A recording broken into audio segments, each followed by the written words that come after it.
Assalamualaikum warahmatullahi wabarakatuh. Perkenalkan, nama saya Fatur Rahman Aulia. Saya seorang mahasiswa dari Universitas Negeri Makassar, Fakultas Ilmu Pendidikan, jurusan Psikologi Pendidikan dan Bimbingan, Prodi Bimbingan dan Konseling. Pada kesempatan kali ini, melalui video ini, saya akan menjelaskan beberapa hal tentang asesmen non-tes.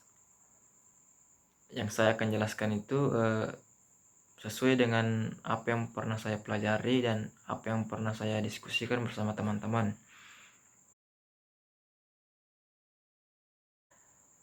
Jadi yang pertama yang akan saya jelaskan itu adalah angket. Angket adalah salah satu alat yang digunakan dalam asesmen non-tes. Di dalam angket itu berisi pernyataan atau pertanyaan yang kemudian diajukan kepada responden. Angket disusun dengan tujuan untuk menghimpun data yang akan digunakan dalam menyusun suatu program bimbingan dan konseling. Informasi-informasi yang biasanya diperoleh dari angket ini seperti identitas pribadi konseli, keterangan tentang keluarga, riwayat kesehatan, riwayat pendidikan, kebiasaan belajar di rumah, hobi, atau informasi-informasi lainnya yang sekiranya akan berguna sebagai bentuk perancangan layanan yang akan diberikan kepada individu atau peserta didik. Kemudian fungsi angket. Fungsi angket yang pertama itu adalah mengumpulkan informasi sebagai dasar untuk pengembangan program bimbingan dan konseling. Yang kedua itu untuk menjamin validitas informasi yang diperoleh dengan metode lain. Yang ketiga, untuk mengambil sampling sikap atau pendapat dari responden. Biasanya kuesioner atau angket ini sebagai alat evaluasi yang sangat berguna untuk mengungkapkan latar belakang keluarga peserta didik maupun pribadi peserta didik itu sendiri. Untuk jenis-jenis angket itu ada beberapa yang biasanya digunakan oleh konselor untuk memperoleh informasi dari peserta didik. Yang pertama itu adalah angket tertutup. Angket tertutup itu di dalamnya terdapat alternatif jawaban, biasanya berupa ya atau tidak. Yang kedua adalah angket terbuka. Angket terbuka yaitu angket yang sistem menjawabnya itu tidak menggunakan pilihan ganda maupun ya atau tidak tadi, sehingga peserta didik bisa leluasa mengisi pertanyaan dalam angket tersebut dengan jawaban dan pendapat mereka sendiri, tanpa dibatasi oleh alternatif jawaban yang biasanya digunakan. Selanjutnya itu adalah angket kombinasi atau gabungan antara angket terbuka dan angket tertutup. Biasanya dalam angket ini terdapat pertanyaan-pertanyaan yang sudah disiapkan alternatif jawabannya, dan ada juga alternatif bagi responden untuk membuat jawaban sendiri, sehingga dia bisa mengungkapkan pendapatnya apabila di dalam pilihan jawaban yang disediakan oleh pembuat angket itu atau konselor itu tidak terdapat jawaban seperti yang ia rasakan. Berikutnya itu adalah angket langsung. Angket langsung itu angket yang berisi daftar pertanyaan yang berhubungan dengan responden.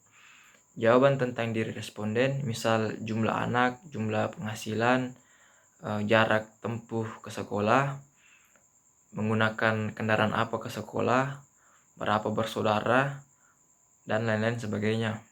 Berikutnya itu adalah angket tidak langsung. Angket tidak langsung yaitu angket yang berisi daftar pertanyaan tentang orang lain dan diisi oleh responden yang mengetahui tentang orang tersebut, di mana responden menjawab pertanyaan tentang orang lain. Wawancara itu metode untuk mendapatkan data dengan mengadakan face to face atau tatap muka yang dilakukan secara lisan. Wawancara ini berfungsi untuk mencari informasi dan mengumpulkan data. Sementara dalam Kamus Besar Bahasa Indonesia atau KBBI, wawancara itu adalah proses di mana meminta keterangan atau pendapat orang mengenai suatu hal. Itu tadi tentang pengertian dari wawancara. Ketika kita melakukan wawancara, untuk mendapatkan hasil yang baik, ada beberapa hal yang perlu kita perhatikan. Yang pertama itu, apa yang akan kita tanyakan itu perlu dipersiapkan dengan sebaik-baiknya, agar wawancara dapat berjalan dengan lancar, sistematis, dan teratur. Yang kedua itu, pewawancara harus menjelaskan dengan sebaik-baiknya maksud serta tujuan wawancara tersebut. Dalam wawancara, harus dijaga agar selalu ada hubungan yang baik, sebab hubungan yang baik ini akan membantu jalannya wawancara atau hasil wawancara. Berikutnya itu, pertanyaan yang hendaknya diajukan oleh pewawancara itu berhati-hati, teliti, dan kalimatnya harus jelas, sehingga konseli atau narasumber itu tidak merasa terganggu, tidak merasa risih, dan dapat menjawab pertanyaan dari pewawancara itu dengan baik dan benar. Berikutnya itu harus dijaga jangan sampai ada hal-hal yang mungkin mengganggu jalannya wawancara. Jika mungkin ada gangguan seperti itu, sebaiknya disingkirkan dulu. Selanjutnya itu bahasa yang digunakan harus sesuai dengan kemampuan narasumber atau orang yang diwawancarai. Dalam memberikan pertanyaan, hendaknya pewawancara itu tidak kaku dan masing-masing pertanyaan itu dapat diperluas, tidak monoton terhadap apa yang sudah dipersiapkan, tapi mengalir berdasarkan jawaban dan informasi apa yang ingin digali tentang konseli. Selanjutnya itu, wawancara atau pembimbing harus mengadakan kontrol di dalam wawancara. Mungkin kiranya ada hal-hal yang bertentangan satu dengan yang lainnya, perlu mencari ketegasan atau perlu diluruskan dengan menggali lebih dalam lagi. Dan yang terakhir itu adalah pewawancara harus mempunyai sifat yang dapat dipercaya. Selanjutnya itu apa sih yang menjadi kelebihan dan kekurangan dalam metode wawancara ini? Untuk kelebihan dari wawancara itu sifatnya yang fleksibel. Dalam wawancara memungkinkan responden untuk meminta penjelasan terhadap pertanyaan-pertanyaan yang kurang jelas atau yang kurang dipahami. Begitu pula sebaliknya, pewawancara dapat meminta penjelasan terhadap jawaban yang tidak sesuai dengan pertanyaan. Kadang-kadang, jawaban-jawaban yang diberikan oleh responden dapat merangsang wawancara untuk mengajukan pertanyaan-pertanyaan tertentu yang belum dipikirkan pada awal-awal wawancara. Kelebihan teknik wawancara yang berikutnya adalah memungkinkan kita untuk mengamati bagaimana responden ketika menjawab. Jadi kita tidak hanya mendapatkan tentang isi yang ditanyakan, tetapi juga tentang kelancaran dia menjawab, intonasinya, mimiknya, dan lain sebagainya. Hal-hal tersebut merupakan informasi tambahan yang sangat berarti yang tidak dapat digali melalui kuesioner-kuesioner lain. Kelebihan berikutnya adalah metode wawancara itu dapat diberikan kepada semua individu tanpa dibatasi kemampuan membaca, menulis, dan lain-lain sebagainya. Berikutnya itu mendorong seseorang untuk lebih terbuka. Dan yang terakhir, isi pertanyaan dan caranya mengajukan pertanyaan dapat disesuaikan dengan tingkatan perkembangan dan daya tangkap seseorang. Untuk kekurangan metode dari wawancara itu ada beberapa poin. Yang pertama, karena sifatnya yang fleksibel, dapat memberi peluang munculnya pertanyaan-pertanyaan yang menyimpang dari tujuan semula. Yang kedua, kesimpulan yang ditarik dari hasil wawancara sering bersifat subjektif. Yang ketiga, menyita cukup banyak waktu dan tenaga. Kekurangan dari metode wawancara yang berikutnya itu adalah dalam wawancara itu menuntut keahlian. Maksudnya adalah orang yang melakukan wawancara itu dituntut untuk menguasai beberapa hal agar proses dari wawancara itu sesuai dengan apa yang diharapkan. Selanjutnya itu adalah metode observasi. Observasi adalah pengamatan secara langsung atas sesuatu yang akan diteliti. Selain proses pengamatan, dalam melakukan observasi harus juga dengan penuh perhatian atau attention. Hal ini berarti bahwa dalam kegiatan observasi itu bukan hanya proses fisik tetapi juga proses psikis. Hal ini bisa dijelaskan bahwa kita seseorang melakukan observasi bukan hanya kegiatan melihat, mendengar, mencium saja, tetapi lebih daripada melihat, mendengar, dan mencium, yang disertai dengan pemusatan perhatian, aktivitas, dan kesadaran terhadap objek atau gejala-gejala tertentu yang sedang diobservasi atau yang sedang kita amati. Berikutnya itu hal-hal yang perlu kita perhatikan ketika kita melakukan observasi. Yang pertama adalah tujuan observasi. Kita harus memahami terlebih dahulu apa sih yang menjadi tujuan-tujuan kita ketika kita melakukan observasi, apa tujuan umum kita, apa tujuan khusus kita ketika melakukan observasi. Karena ketika kita memahami tujuan kita melakukan observasi, maka kita tidak mudah tertarik kepada gejala-gejala yang sebenarnya tidak ada kaitannya dengan tujuan utama kita tadi. Hal yang kedua yang perlu kita perhatikan ketika melakukan observasi itu adalah fokus materi terhadap observasi. Kita harus memutuskan materi apa yang akan kita kaji, apa yang akan kita amati, apa batasan-batasan yang akan kita amati sehingga memperoleh suatu informasi. Karena ketika kita tidak mengetahui batasan-batasan itu diibaratkan seorang yang akan membeli motor tetapi dia tidak tahu apa motor itu. Jadi akan sia-sia apa yang kita lakukan. Sementara untuk fungsi observasi dalam bimbingan dan konseling adalah sebagai alat kontrol terhadap kebenaran informasi yang disampaikan konseli. Yang kedua itu bisa dijadikan validasi terhadap informasi yang disampaikan konseli. Berikutnya itu kelebihan dan kekurangan dari metode observasi. Untuk kelebihan dari observasi ini ada 2 poin. Yang pertama itu pengamat mempunyai kemungkinan untuk langsung mencatat hal-hal, perilaku, pertumbuhan, dan sebagainya sewaktu kejadian tersebut masih berlaku atau sewaktu perilaku sedang terjadi, sehingga pengamat tidak menggantungkan data-data dari ingatan seseorang. Kelebihan yang kedua yaitu pengamat dapat memperoleh data dan subjek baik dengan berkomunikasi verbal ataupun tidak. Misalnya dalam melakukan penelitian. Sering sekali subjek tidak mau berkomunikasi secara verbal dengan peneliti karena takut, tidak punya waktu, atau enggan. Untuk kelemahan dari metode observasi ini ada beberapa poin. Yang pertama itu, ketika kita melakukan observasi, itu memerlukan waktu yang relatif lama untuk memperoleh informasi secara objektif. Karena suatu kejadian itu tidak langsung terjadi, apa yang kita inginkan itu tidak langsung terjadi, ada proses terlebih dahulu. Jadi kita tidak bisa menentukan, kita tidak bisa mematok kapan observasi itu selesai, tapi kita harus menunggu dengan sabar sehingga data yang diperoleh itu benar-benar apa yang terjadi, bukan perilaku atau tindakan yang dibuat-buat.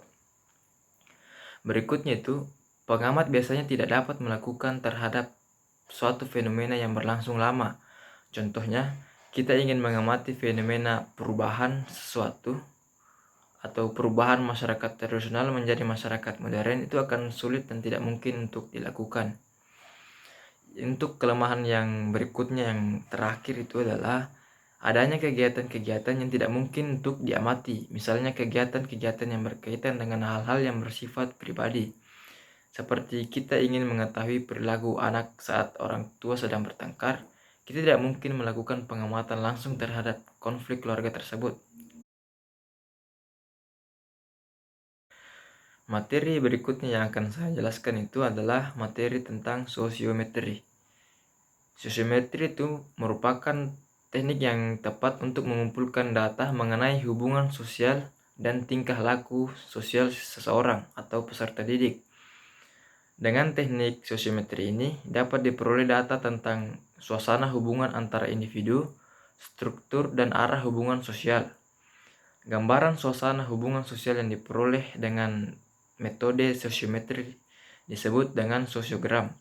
Data yang kita peroleh dari metode sosiometri ini itu dapat kita ketahui tentang bagaimana keintiman pergaulan seseorang, status pemilihan atau penolakan sesama teman, dan popularitas dalam pergaulan. Berikutnya itu fungsi dari sosiometri.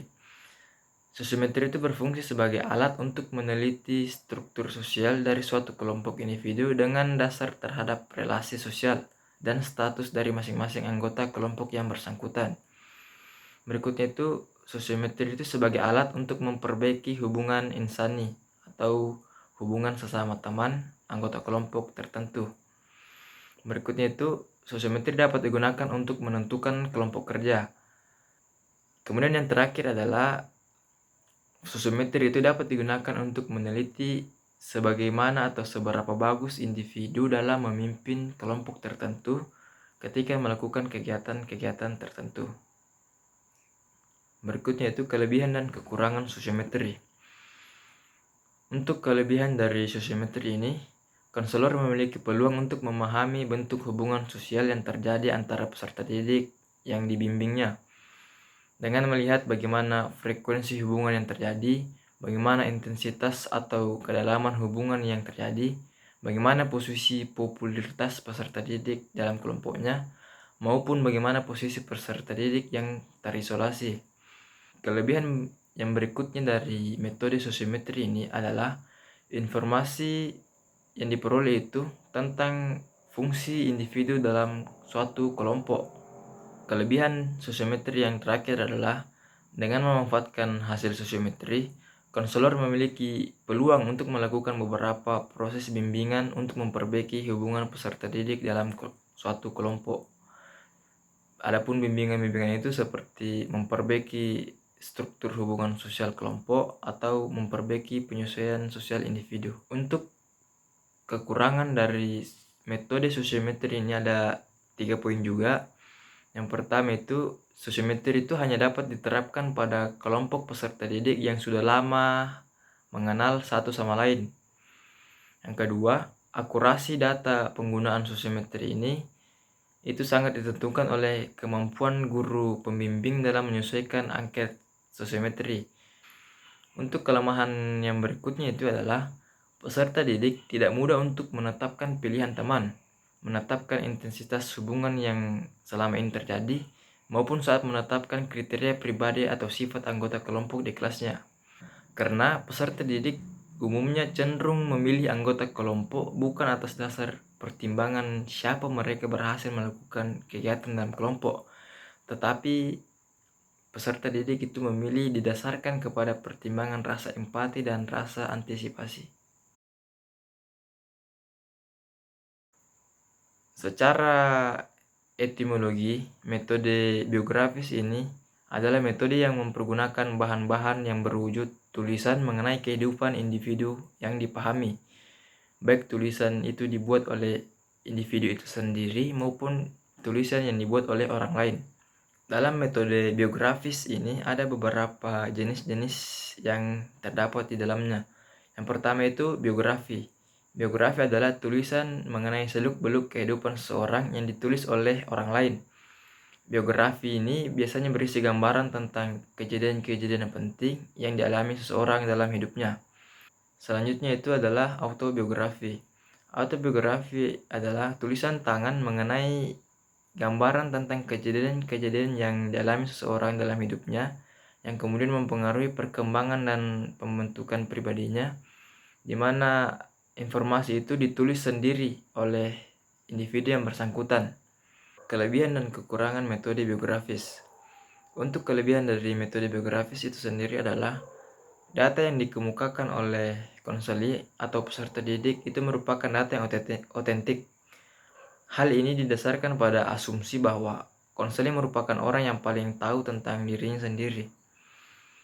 Untuk kelebihan yang kedua itu adalah data yang dikemukakan konseli dalam bahan-bahan biografis ini memberikan gambaran tentang pengalaman dan pandangan dirinya terhadap suatu hal.